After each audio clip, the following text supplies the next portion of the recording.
Guys কষ্টের কথা কি বলবো, আজকে বাংলাদেশে আসলাম, একদিনও হয় নাই, আবার আজকেই চলে যাচ্ছি। ফর দা ফার্স্ট টাইম আমার বিদেশ যেতে মনে হয় কষ্ট লাগতেছে। কি বলো, আমার তো হ্যাপি লাগতেছে কজ আমরা আমাদের ফেভারিট কান্ট্রিতে যাচ্ছি। কোন কান্ট্রিতে যাচ্ছি গাইস, গেস করো দেখি তোমরা পারো কিনা। তো অনেকেই মানে আমাকে খুঁজতেছিলেন যে অন্তরাপু কোথায়, অন্তরাপু কোথায়, অন্তরাপুর লাইভ চাই। সো ফাইনালি অন্তরাপু লাইভে চলে আসলো। And আপনাদের এসে আপনাদের জন্য থেকে আজকে বিদায় নিয়ে নিচ্ছি। অনেক অনেক আপডেট নিয়ে আসছি।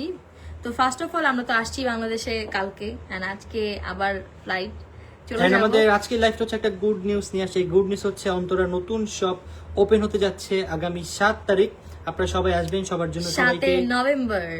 সবাইকে ইনভাইট জানানোর জন্য আজকে আসলাম, বলার জন্য যে আমাদের নতুন শপের ওপেনিং ডেট হচ্ছে 7 তারিখ কনফার্ম করে দিয়েছি। ইনশাআল্লাহ সবার সাথে দেখা হবে। আমার ফুল টিম এখানে কাজ করতেছে এন্ড আমিও যাচ্ছি আমার শপের কাজেই, কারণ যেহেতু ওপেনিং, সো ওপেনিং এর জন্য অনেক প্রিপারেশন, অনেক কিছু, আর নতুন করে সবকিছু শুরু করতে